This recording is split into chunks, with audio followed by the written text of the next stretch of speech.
Welcome back to Court TV Live. I'm Michael Ayala. Turning back to Utah now for the assassination of Charlie Kirk. He's a podcaster, co-founder of the conservative youth organization Turning Point USA. That press conference regarding his shooting death just began. Let's listen in. Hello, everyone. I'm Bo Mason, Commissioner for the Utah Department of Public Safety. Today at approximately 12:20 Mountain Standard Time, political influencer Charlie Kirk was shot at an event at the Utah Valley University. He was taken by private vehicle to Timpanogos Hospital, where he later passed. The Utah Department of Public Safety will be co-leading this criminal investigation to find this killer, along with the Federal Bureau of Investigation. We're working in unison with the County Sheriff's Office, the local police department, and the University Police Department, all of which have been very cooperative and fully engaged in this process. Shortly after the shooting, we did have a suspect in custody, George Zinn, but he was released from custody after we identified that he did not match the shooting suspect and was not an accurate person of interest. However, he has been booked into the county jail by Utah Valley University Police Department for obstruction of justice. We do still have an active investigation for the person of interest. This incident occurred with a large crowd around. There was one shot fired and one victim. While the suspect is at large, we believe this was a targeted attack towards one individual. This is a tragic moment in our state and in our country. As we heal, we encourage everyone who is struggling with news of the incident to call 988, our state mental health crisis line. In addition to that, our partners with the FBI will also be discussing other ways we can communicate through the public for tips and other information. Thank you. Good afternoon. On behalf of the FBI, we extend our sincerest condolences to the family and friends of Charlie Kirk. Our thoughts are also with the people who witnessed this traumatic event. We know that what you experienced was very difficult. Our thoughts are with you as well. As soon as we heard about the shooting, special agents and personnel from the Salt Lake Field Office responded immediately. We have full resources devoted to this investigation, including tactical, operational, investigative, and intelligence. To be clear, the FBI will fully support and co-lead this investigation alongside with our partners. We are working on setting up a digital media tip line, and as soon as it's established, we'll get that information out to everyone. I know there's a lot of questions. This is very much an active case, and this investigation is in its early stages. We are following all the leads and all the evidence. If anyone has any information, please report it to the FBI or local law enforcement. Thank you. On behalf of President Tumenez, who we've been communicating with, and she's on her way back right now, I say that on behalf of Utah Valley University, we are shocked and saddened by the tragic passing of Charlie Kirk. We express our sincere condolences to the Kirk family. We grieve with our students, faculty, and staff who bore witness to this unspeakable tragedy. He was invited by the student group Turning Point USA to speak on our campus. We firmly believe that UVU is a place to share ideas and to debate openly and respectfully. Any attempt to infringe on those rights has no place here. We do not condone any form of violence at UVU and seek to make our campus a safe place for all. Ladies and gentlemen, thank you for joining us on this dark and tragic occasion. I want to thank our law enforcement officers who are leading this investigation, starting with Chief Long and his response here with the UVU Police Department. We're grateful for your leadership and your team. And again, to the speakers that you've just heard from who are co-leading this investigation. I also want to recognize Sheriff Mike Smith, who has been an invaluable partner as this investigation moves forward. I've been in touch with President Trump, with FBI Director Kash Patel. We are completely aligned with our state and federal partners as we work through this case. Now, this is a dark day for our state. It's a tragic day for our nation. And I want to be very clear that this is a political assassination. We are celebrating 250 years of the founding of this great nation. That founding document, the Declaration of Independence, that this great experiment on which we embarked together 250 years ago, that we are endowed by our Creator with certain unalienable rights.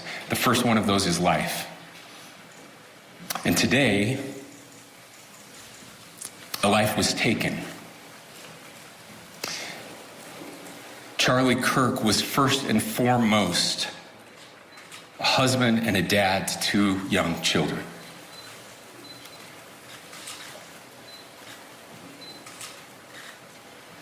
He was also very much politically involved, and that's why he was here on campus.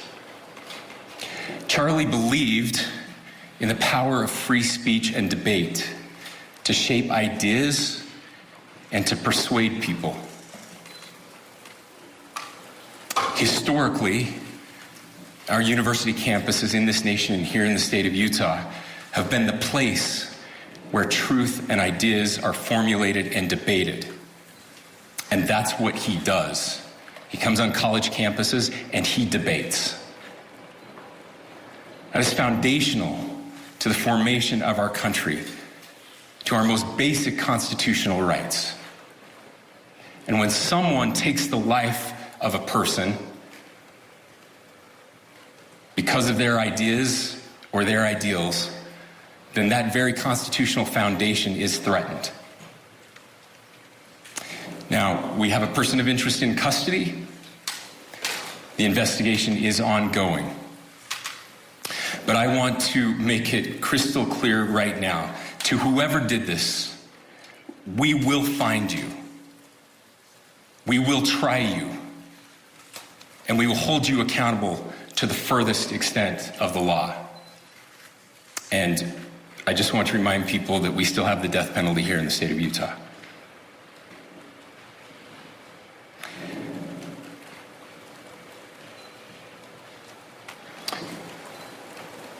Our nation is broken.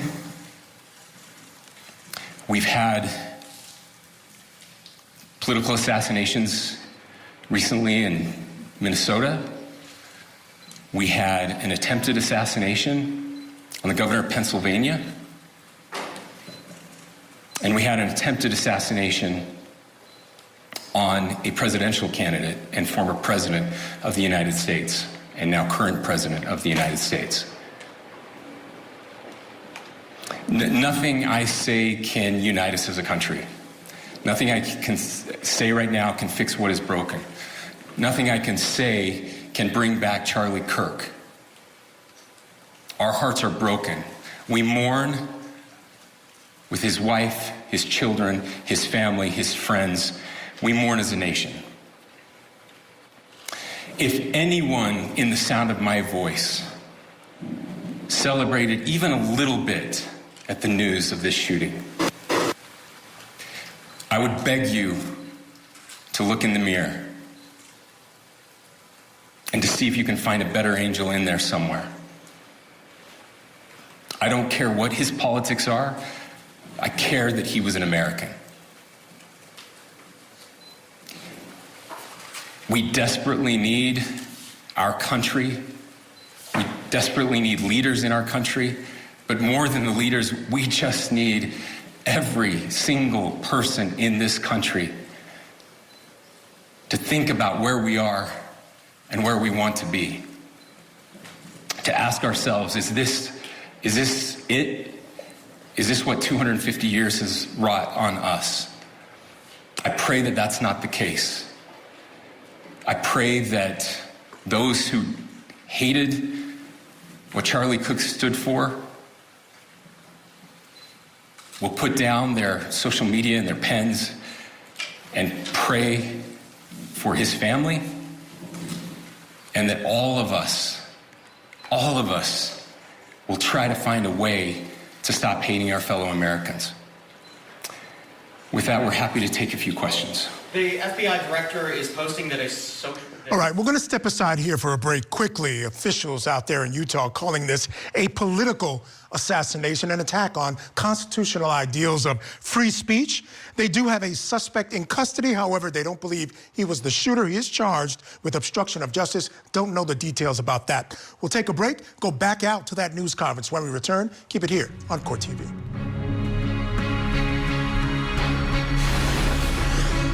Tonight on Closing Arguments, she's accused of killing her boyfriend, kissing him, and telling police he stabbed himself. We're unpacking today's defendant testimony from the Kiss and Kill murder trial. Closing Arguments, tonight at 8/7 Central, only on Court TV. Join Court TV's Vinnie Politan with the latest and breaking true crime stories. Now, let's look at the other side of all of that. Vinnie Politan Investigates, tonight, 9/8 Central, only on Court TV.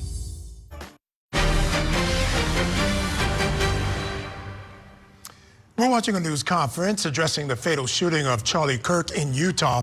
Officials are answering questions now from members of the press as the investigation continues. So let's listen back in. Do you or do you not have a suspected shooter in custody? We have a person of interest in custody that is being interviewed right now. That is not George Zinn. That is not George Zinn. That is correct. Are you still searching or looking for another shooter or anybody else related to this? Yes, we are actively looking for anyone and everyone who has any possible information relating to the shooting.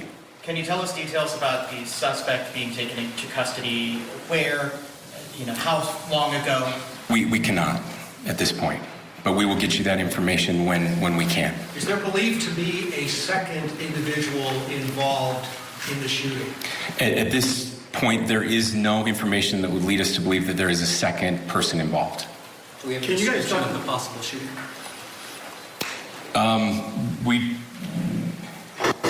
Do you want to talk about what we know there? Yeah. The only information we have on the suspect, the possible shooter, is taken from closed circuit TV here on campus. We do have that, and we're analyzing it. But it is security camera footage, so you can kind of guess what the quality of that is. But we do know dressed in all dark clothing, but we don't have a much better description other than that. Where do you believe the shot came from? The shot came from here on campus, from a location at a fair, potentially from a roof. Yes, a longer distance shot from a roof. So to clarify, with the security camera footage you have and the person of interest that's in custody, does that match up? That's what we're trying to decipher right now. So did FBI or DHS have anything on the threat board this morning? I can't speak to that. I'll just say that the investigation's ongoing, and as soon as we have further information, we will be sure to release it. Any indications of foreign intelligence involvement? As of now, I can't comment on any of that. Thank you. Can you talk a little bit about the security of the event itself? Who was there security-wise, and what happens on these kind of events?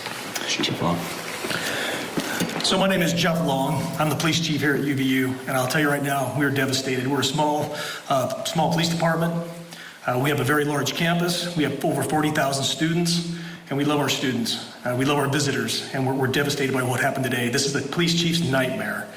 I'm very saddened for the Kirk family. I know his wife and parents found out about this. Obviously he's away from home. He's here in Utah. They find out by a police officer that visits their home. That's tragic. Nobody wants that. But I can tell you about our venue today. This was an open venue. This was outside. We did have 6 officers working that event. We had probably over 3,000 people that were in attendance. It sat down in kind of a bowl area here on the central campus. We have a waterfall area, and so he was kind of in a lower area, surrounded by buildings. We had some plainclothes police officers that were in the crowd as well. We train for these things, and you think you have things covered, and these things. Unfortunately, they happen. You try to get your bases covered, and unfortunately today we didn't. And because of that, we had this tragic incident. So we did have officers there. We had Charlie Kirk's team. He has a security team that travels with him, and they were here with him when he was shot. Was the gun recovered? I'm sorry, Steve? Was the weapon recovered? At this point, I can't disclose that. When Charlie Kirk was shot, there was a question being asked about mass shooting. Was that person apprehended, and do you know who asked that question? Say the question again. I don't know if I understand what you're saying. When Charlie Kirk was shot, he was answering a question about mass shootings specifically. Was that person apprehended, and do you know who asked that question? I do not. We do not have that at this moment. Ladies and gentlemen, we have time for just one more question, so thank you. Yeah, a question for the chief as well. Was it your team or Kirk's team or a combination of both that kind of set the security protocol for the event? So we work together. You know, he has his team, and they do this all over the country. We all know that. This is not uncommon for them. They're very comfortable on campuses, and I was coordinating with his lead security guy, and so yeah, we were working together. Was this a sharpshooter type shot? Was this a Ladies and gentlemen, those are all the questions that will be answered today. Again, thank you for covering this. We will be updating you as soon as we have additional information through normal channels, working with law enforcement. Again, our deepest condolences to the Kirk family and to the students who were there today. I would just ask everyone everywhere to please pray for their family and to pray for our country. We need it now more than ever. Thank you. All right, so that wrapped up the news conference there. I want to mirror his words with condolences to the Kirk family.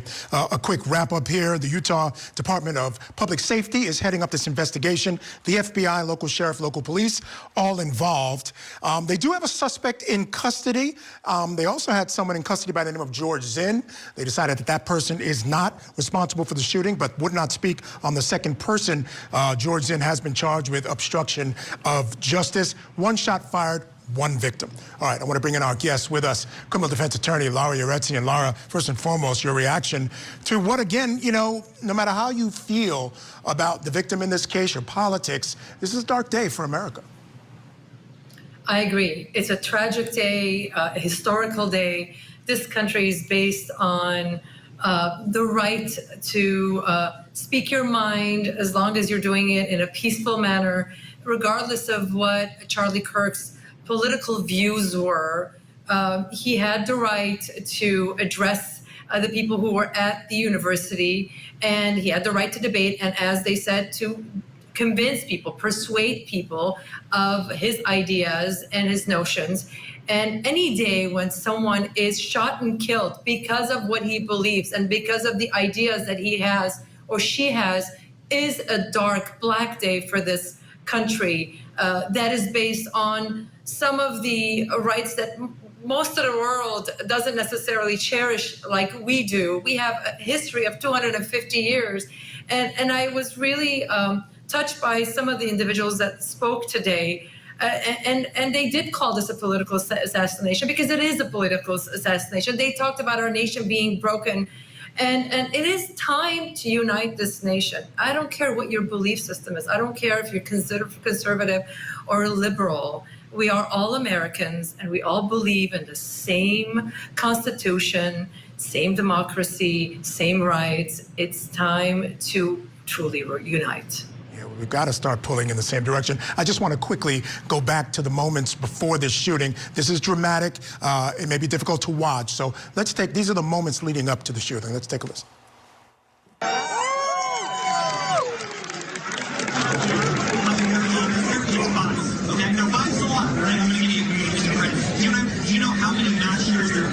In America over the last 10 years, counting or not counting gang violence. Great.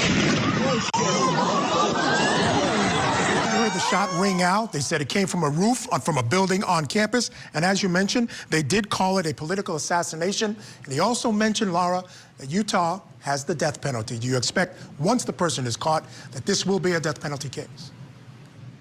Oh, I think you can bet on it that it's going to be a death penalty case, especially with the impact it's had on the entire nation. Because regardless of which side of the aisle you're on, what you believe in. Nobody in this country should, and I don't believe anyone does believe that someone should be killed for their ideas. Absolutely. Again, a dark, dark day for America. Condolences to the Kirk family. Laura Yaretzian, thank you so much for being with me tonight. Truly appreciate it.